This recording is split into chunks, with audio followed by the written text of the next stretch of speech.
یہ ہے کہ اگر کوئی خاوند اپنی بیوی کو اختیار دے دیتا ہے کہ میں نے تیرا اختیار تجھے سونپ دیا ہے، اگر تو میرے ساتھ رہنا چاہتی ہے تو رہ، اگر تو آزادی حاصل کرنا چاہتی ہے اپنی آپ کو طلاق دے دے۔ صحابہ کی جماعت میں سے کچھ صحابہ کا یہ فتویٰ تھا جس خامد نے اپنی بیوی کو یہ اختیار سونپ دیا اور اس عورت نے اس اختیار کو نہیں لیا اور اختیار کا استعمال کرتے ہوئے اس نے اپنے خامد کو ہی پسند کیا اور اپنے آپ کو طلاق نہیں دی، نہ دینے کے باوجود پھر بھی اس عورت کے اوپر ایک طلاق پڑ جاتی ہے۔ بعض صحابہ کا یہ فتویٰ تھا۔ اما عائشہ صدیقہ رضی اللہ تعالی عنہا کو جس وقت پتہ چلا کہ کچھ صحابہ نے یہ فتویٰ دیا ہے، یہ تو شریعت کے خلاف فتویٰ ہے، آپ نے اپنے عمل سے یہ بات ثابت کی اور اس فتوے کا سختی کے ساتھ رد کیا کہ اگر عورت اپنے خاوند کو پسند کر دی ہے تو پھر کیوں طلاق ہے؟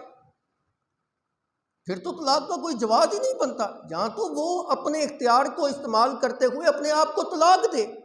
طلاق تو وہ دے نہیں رہی، وہ تو خاوند کو پسند کر دی ہے۔ اس صورت میں طلاق پڑھنے کا کیا فائدہ؟ کوئی اس طرح طلاق نہیں ہوتی۔ اور صرف زبانی کلامی بات نہیں کی، آپ نے فرمایا اللہ کے پیغمبر صلی اللہ علیہ وسلم نے ہمیں بھی اختیار دیا تھا اور ہم نے اختیار کا استعمال یہ کیا کہ اللہ کے پیغمبر صلی اللہ علیہ وسلم کو چن لیا، انتخاب کر لیا، ہمارے اوپر تو کوئی طلاق نہیں پڑی تھی۔ یہ اس واقعہ کی طرف اشارہ ہے جس وقت مسلمانوں کو فتوحات مل رہی تھیں،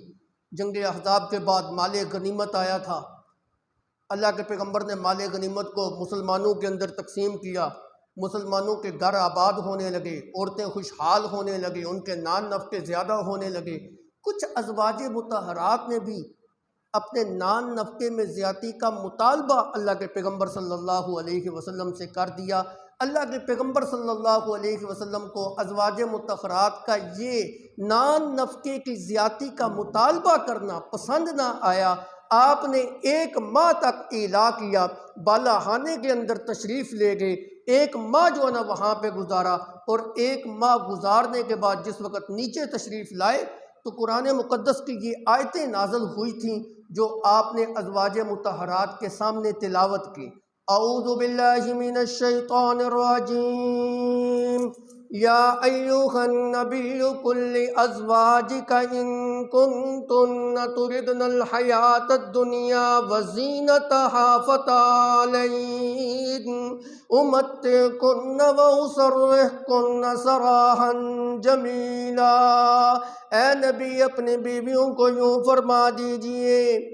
ان کنتن تردن الحیاۃ الدنیا وزینتها، اگر تم دنیا کو چاہتی ہو، اگر تم دنیا کی زیب و زینت کو چاہتی ہو، اگر تم دنیا کی مال و دولت کو چاہتی ہو، فتعالین، آ جاؤ میرے پاس، امتعکن واسرحکن سراحا جمیلا، میں تمہیں نان نفقہ دے گے، دنیا کا مال و متاع دے گے، رخصت تو کر دوں گا، دنیا کی طالب جو ہے میں محمد کے ساتھ نہیں رہ سکتی، دنیا کو طلب کرنے والی میں محمد کے گھر کے اندر نہیں رہ سکتی، میں محمد کی تو ساری توجہ آخرت کی طرف ہے، تم عورتوں کی توجہ دنیا کی مال کی طرف کیوں ہو گئی؟ میں محمد کے ساتھ رہنا چاہتی ہو صلی اللہ علیہ وسلم، پھر دنیا کو ترک کرنا ہوگا اور آخرت کو ترجیح دینا ہوگی۔ اگر دنیا تمہیں پسند ہے، اگر دنیا کو تم ترجیح دیتی ہو، اگر دنیا کا مال و متاع تمہیں محبوب ہے، آؤ پھر میں تمہیں فارغ کر دیتا ہوں، میرے گھر کے اندر تمہاری کوئی گنجائش نہیں۔ وَإِن كُنتُنَّ تُرِدْنَ اللَّهَ وَرَسُولَهُ وَالدَّارَ الْآخِرَةَ فَإِنَّ اللَّهَ أَعَدَّ لِلْمُحْسَنَاتِ مِنكُنَّ أَجْرًا عَظِيمًا،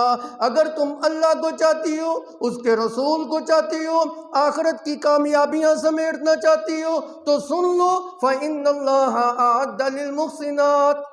فَإِنَّ اللَّهَ أَعَدَّ لِلْمُحْسِنَاتِ مِنكُنَّ أَجْرًا عَظِيمًا، اللہ تعالیٰ نے ایسی نیک عورتوں کے لیے اجر عظیم تیار کر رکھا ہے،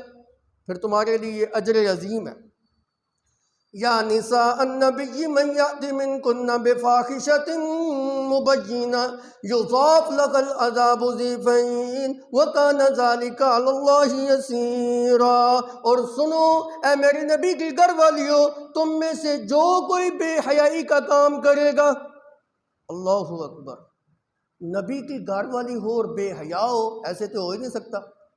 بفاحشۃ کا لفظ جو نہ آیا، اور بفاحشہ کا لفظ قرآن پاک میں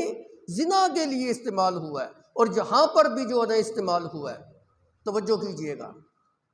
جہاں پر یہ لفظ زنا کے لیے استعمال ہوتا ہے وہاں پہ الف لام کے ساتھ استعمال ہوتا ہے، الفاحشہ۔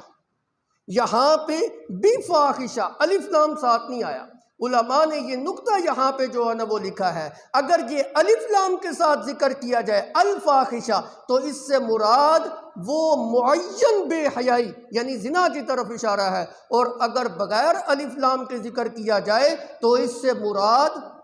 عام جو بے حیائی ہوتی ہے، خاوند کی نافرمانی بھی بے حیائی ہوتی ہے، اور اللہ کے پیغمبر صلی اللہ علیہ وسلم سے زائد چیز کا مطالبہ کرنا اور اخراجات اور نان نفقہ میں زیادتی کا مطالبہ کرنا، اللہ کے پیغمبر اللہ رب العزت نے اس کو بھی بے حیائی کے ساتھ جو ہے نا وہ تعبیر کیا۔ لیکن جہاں بے حیائی سے مراد وہ بے حیائی نہیں ہے جو زنا والی ہوتی ہے، وہاں وہ مراد ہے، اور یہاں پہ نان نفقہ کی زیادتی مراد ہے۔ اللہ رب العزت نے فرمایا تم عام عورتیں نہیں ہو، تمہارا مقام بہت اونچا ہے، اگر یہ کام بھی تم نے میرے نبی کے ساتھ کیا، میرے نبی صلی اللہ علیہ وسلم سے تم نے مال کی زیادتی اور نان نفقے کی زیادتی کا مطالبہ کیا تو یہ بھی بے حیائی کا کام ہے۔ یضاعف لک العذاب ضعفین، تمہیں دگنا عذاب دیا جائے گا۔ وَكَانَ ذَلِكَ عَلَى اللَّهِ يَسِيرًا، اللہ کے اوپر ایسا کرنا کوئی مشکل نہیں۔ یہ نہ سمجھنا ہم نبی کے حرم کے اندر رہنے والی ہیں،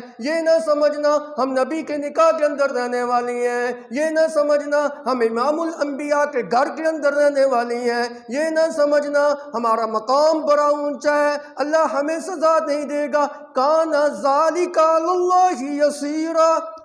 اللہ کے اوپر یہ نہایت ہی آسان ہے، اللہ کے لیے کوئی مشکل نہیں۔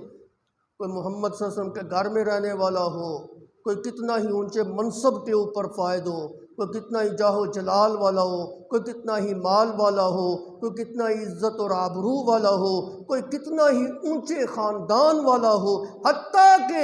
سب سے اونچا خاندان میرے نبی کا خاندان قریش کے خاندان سے ہی کیوں نہ تعلق رکھتا ہو، میں اس کو سزا دینے کے اوپر آؤں تو مجھے روکنے والا کوئی نہیں، ٹوکنے والا کوئی نہیں، پوچھنے والا کوئی نہیں۔ ہاں وَمَن يَقْنُتْ مِنكُنَّ لِلَّهِ وَرَسُولِهِ وَتَعْمَلْ صَالِحًا نُؤْتِهَا أَجْرَهَا مَرَّتَيْن، بڑوں کا عمل بھی پھر بڑا ہوتا ہے، بڑوں کی چھوٹی سی کمی کوتاہی بھی بڑی کمی کوتاہی تصور کی جاتی ہے، اور بڑوں کی نیکیاں بھی بڑی تصور جو ہے نا وہ کی جاتی ہیں۔ اللہ کہتے ہیں مَن يَقْنُتْ مِنكُنَّ، اور میرے نبی کی گھر والیوں تم میں سے اگر کوئی اللہ اور اس کے رسول کے حکموں کا تابع دار رہے گا، تعمل صالحا، اور اچھے اچھے کام کرے گا، نماز روزے کا پابند ہوگا، اجرہا مرتین، ہم اس کو اجر بھی جو ہے نا ڈبل دیں۔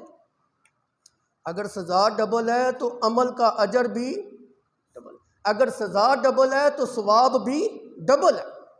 عرض یہ کر رہا تھا، یہ آیتیں جس وقت اللہ کے پیغمبر صلی اللہ علیہ وسلم نے ازواج مطہرات کے سامنے پیش کی، سب سے پہلے اماں عائشہ صدیقہ رضی اللہ تعالیٰ عنہا کے سامنے پیش کی اور کہا جلدی نہ کرنا، اپنے والدین سے مشورہ کر کے مجھے بتانا۔ اماں عائشہ صدیقہ رضی اللہ تعالیٰ عنہ فرماتی ہیں یا رسول اللہ آپ کے معاملے کے اندر میں اپنے والدین سے مشورہ کروں؟ نہیں نہیں، ایسا نہیں ہو سکتا، اللہ و رسولہ کو میں نے پسند کر لیا، میں تو اللہ اور اس کے رسول کو پسند کرتی ہوں۔ اماں عائشہ نے اس بندے کو جواب دیا، ان آیتوں کے نازل ہونے کے بعد ہم نے تو اللہ اور اس کے رسول کو پسند کر لیا تھا، اختیار ہم نے جو دیا گیا تھا طلاق کا، ہم نے اللہ اور اس کے رسول کو پسند کیا، کسی بی بی نے بھی دنیا کو پسند نہیں کیا، تمام ازواج مطہرات نے اللہ اور اس کے رسول کو جو ہے نا وہ پسند کیا، اور پھر کبھی تا حیات زائد خرچے کا مطالبہ نہیں کیا۔ اماں عائشہ نے فرمایا ہمارے اوپر تو طلاق کوئی نہیں پڑی، صرف خاوند کی جانب سے اختیار دے دینے سے طلاق نہیں پڑتی۔ ہاں اگر عورت اس اختیار کا حق استعمال کرے اور اپنے آپ کو طلاق دے دے، پھر طلاق جو ہے نہ پڑتی ہے۔ پھر یہ بات عقل کے بھی خلاف ہے کہ عورت جو ہے وہ اپنے خاوند کی وفادار ہے، وفا شعار ہے، اس کے ساتھ وفاداری نبھاتے ہوئے اسی کو ترجیح دے رہی ہے اور طلاق کو پسند نہیں کر رہی، اور شریعت تو یہ کہے کہ جو ہے اس کے اوپر ایک طلاق پڑ گیا۔ پھر بہت سارے صحابہ نے جب یہ باتیں سنی نا تو اپنے مسئلے سے رجوع کر دی۔ اما عائشہ صدیقہ کا امت کے اوپر کتنا بڑا احسان ہے، عورتوں کے اوپر کتنا بڑا احسان، کتنا بڑا مسئلہ آپ نے جو ہے نا وہ حل کر دیا۔